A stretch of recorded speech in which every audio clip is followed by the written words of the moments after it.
नाज़रीन, जुल्फ़िकार राहत आपकी खिदमत में हाज़िर। नाज़रीन, जिस तरह IMF ने पाकिस्तान के फ़ाइनेंशियल सिस्टम को अपनी मुकम्मल तौर पर ग्रिप में ले लिया है और पाकिस्तान के बहुत से एसेट्स को अपने कर्ज़े के साथ मशरूत भी कर दिया है और साथ ही साथ पाकिस्तान के मरकज़ी बैंक का भी प्रैक्टिकली कंट्रोल IMF के पास चला गया है और हमारा इख्तियार उस पर कम और IMF का इख्तियार उस पर ज़्यादा है।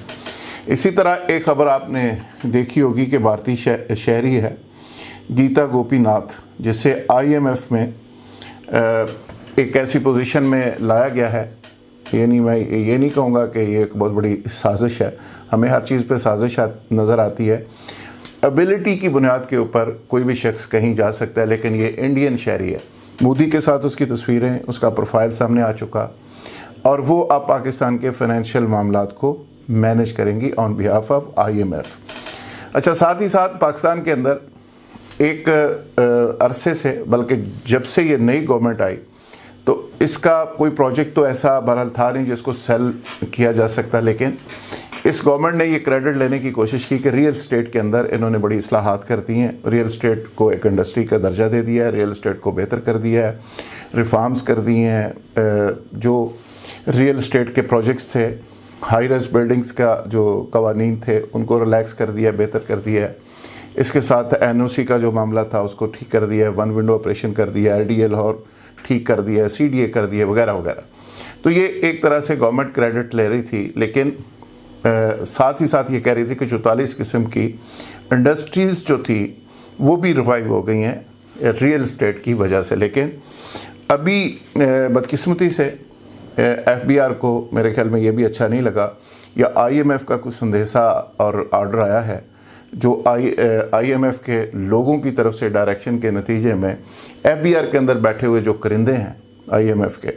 या बैरूनी, उन्होंने सोचा कि रियल स्टेट के अंदर कोई बेहतरी क्यों आ रही है, यानी पाकिस्तान के अंदर कोई एक शोबा ऐसा क्यों है जहाँ पे थोड़ी सी हिलजुल है, कोई पैसे की मोबिलाइजेशन है, कोई लेन देन चल रहा है, तो उसको क्यों ना बंद किया जाए। तो वहाँ पे एक SRO जारी किया गया रातों रात, जिसका नंबर है 1554 12/1/2021, डेटेड 400 से लेके 700% तक असेसमेंट वैल्यूएशन जो ज़मीन की थी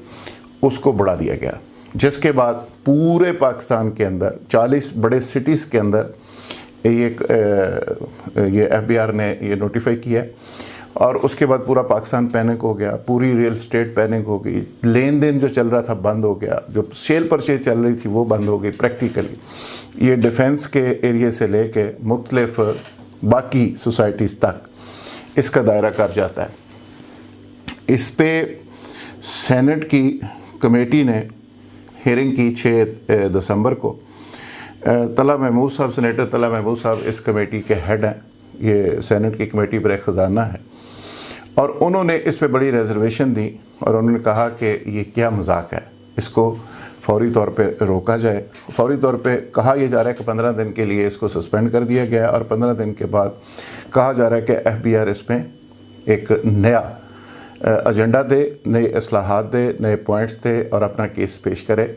ये बेसिकली FBR करना क्या चाहता है। इसके साथ साथ जो रियल एस्टेट के लोग थे, ब्रोकर्स थे, उनको भी पाबंद किया गया कि वो एक लिस्ट होगी FBR की, उसके अंदर अपने आप को इनलिस्ट करेंगे उस एक डिजिटल ऐप के थ्रू, और जो उसमें अपने आप को दर्ज नहीं कराएगा वो कारोबार नहीं कर सकेगा। तो एक तरह से